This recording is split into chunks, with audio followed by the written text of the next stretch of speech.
Hello नमस्कार मैत्रिणींनो, कशा आहात तुम्ही? मस्त मजेत ना? तर चला आज एकही व्हिडिओ पोस्ट नाही केला, तेवढा एक तरी मी व्हिडिओ पोस्ट केला. चला म्हटलं, मला तुम्ही जाताना एका दिवसात विसरून, त्याच्यामुळे म्हटलं चला तो तरी व्हिडिओ पोस्ट करावा.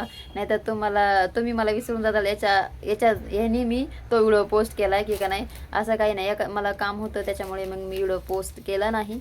पण चला आज हा ब्लाऊज शिवला मी आणि याचा एक व्हिडिओ मी पोस्ट केला. जो सकाळी बघा इथं खाली जी पट्टी लावायची असते ना, ती कशासाठी केली होती काय, तर ही पट्टी यासाठी केली होती की का नाही, आपला जो खालचा भाग जो आहे तर कधी कधी वाकडा येतो, तर सरळ यावा म्हणून मग ती पट्टी लावली होती. आणि थोडीशी एक छोटीशी प्लेट टाकायची, म्हणजे असं आपली फिनिशिंग एकदम प्रॉपर येते. जे एक आहे ना, हे एकदम स्ट्रेट येतं बघा. हा जो आहे ना लाईन एकदम सरळ येते. तर मी प्रत्येक प्रिन्सेस कट ब्लाऊजला मी तशीच करत असते. तर ही ट्रिक तुम्हाला कशी वाटली मला नक्की सांगा कमेंट बॉक्समध्ये. आणि बघू शकता आपला प्रॉपर आपण हा ब्लाऊज शिवलेला आहे बघा. गळा घेतला आहे, तर खाली त्याला काट वगैरे काही नाही येतं.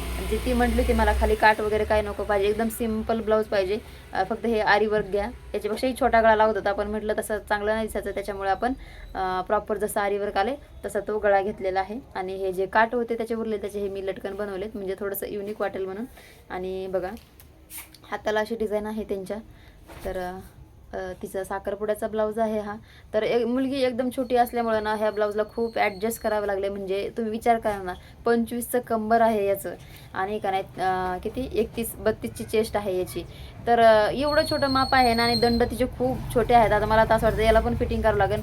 आणि ही जी डिझाईन आहे ना, याचं एक निघली ना तर पूर्ण निघून जातात. त्याच्यामुळे ना खूप सावधानीने ब्लाऊज शिवला आहे हा. म्हणजे एका तासात मी ब्लाऊज शिवत असते, आरी वर्कचा असला तरी पण. आणि जो सिंपल असतो तो पाऊण तासामध्ये शिवते, म्हणजे 15 मिनटं. याला मला एक्स्ट्रा लागतात, पण याला तब्बल 2 तास लागले आहेत ह्या ब्लाऊजसाठी. तर पण फिनिशिंग एकच नंबर आली. तिला, मला माहिती आहे तिला पण खूप आवडणार आहे. तिचा ऑलरेडी मी एक ब्लाऊज स्टिचिंग केलेला होता, तर तिला खूप आवडला होता. आणि आपल्या रील्स पण पाहत असते ती कायम. तर हा पॅडेड ब्लाऊज आहे, बघू शकता तुम्ही. याला प्रेस वगैरे मी काहीच केलेलं नाही, जसं तुम्हाला दुपारी दाखवलं तसंच. प्रेस वगैरे याला काहीच नाही, एकदम प्रॉपर फिनिशिंग दिलेली आपण ह्या ब्लाऊजला. आणि ह्या ब्लाऊजची मी 650 रुपये शिलाई घेतलेली आहे. तर बघू शकता तुम्ही किती छान ब्लाऊज आला. आणि तुम्हाला आवडला आहे का मला नक्की सांगा कमेंट बॉक्समध्ये, ओके. आणि व्हिडिओ आला नाही त्याच्यासाठी सॉरी. तर असेच नवीन नवीन व्हिडिओ तुमच्यासाठी मी घेऊन येणार आहे. तर हा ब्लाऊज कसा वाटला तुम्हाला, आणि शिलाई माझी बरोबर आहे की नाही, मला तेही तुम्ही कमेंटमध्ये सांगायचं आहे, ओके. तर तुमच्याकडे ह्या आरी वर्क ब्लाऊजची किती शिलाई घेतात तेही मला तुम्ही नक्की सांगा. आणि उद्या येईल आपला एक व्हिडिओ, त्याची तुम्ही वाट पहा. कारण काय आहे ना, मला आज मीच व्हिडिओ मिस केला, तर मला असं वाटायला लागलं, कारण मी खूप दिवस झाला व्हिडिओ टाकले नाही. आणि आज माझ्याकडं मुली असतात क्लासला. आता जवळपास आपल्याकडं 5-6 मुली क्लासला आहेत. तर त्यांचे क्लास, माझ्याकडे 2 मशीन आहेत. तर सकाळी 2 येतात, दुपारी 2 येतात, संध्याकाळी 2, असा त्यांचा टायमिंग आहे यायचा.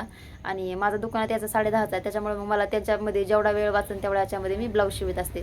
तर आज मी 3 ब्लाऊज शिवले, आणि का नाही एक साडीला पिको फॉल केला आहे, आणि 3 ब्लाऊजला हुकं लावलेत. आज माझं हे काम झाले. आणि लाईट गेली ती आत्ता आली, नाही तर हा व्हिडिओ पण तुम्हाला उद्याच येणार होता. अर्धा तास झाला लाईट गेलेली होती, आणि जस्ट आली लाईट. मला घरी जायचा टाईम झालेला, पण म्हटलं चला आता एक व्हिडिओ पोस्ट करते. ह्या ब्लाऊजला मला खूप आवडला आहे. म्हणजे जे दुसरे क्लायंट आले ते ना आज, त्यांना पण हा ब्लाऊज खूप आवडला आहे. म्हणजे एकदम इतका छान वाटतो ना, ॲक्टिव्ह वाटतो हा ब्लाऊज. तर तुम्हाला कसा वाटला आहे मला नक्की सांगा. थोडंसं माझं पार्लरचं काम होईपर्यंत थोडं व्हिडिओला ॲडजस्ट करा, मग डेली तुम्हाला व्हिडिओ येणार आहेत आपले, ओके.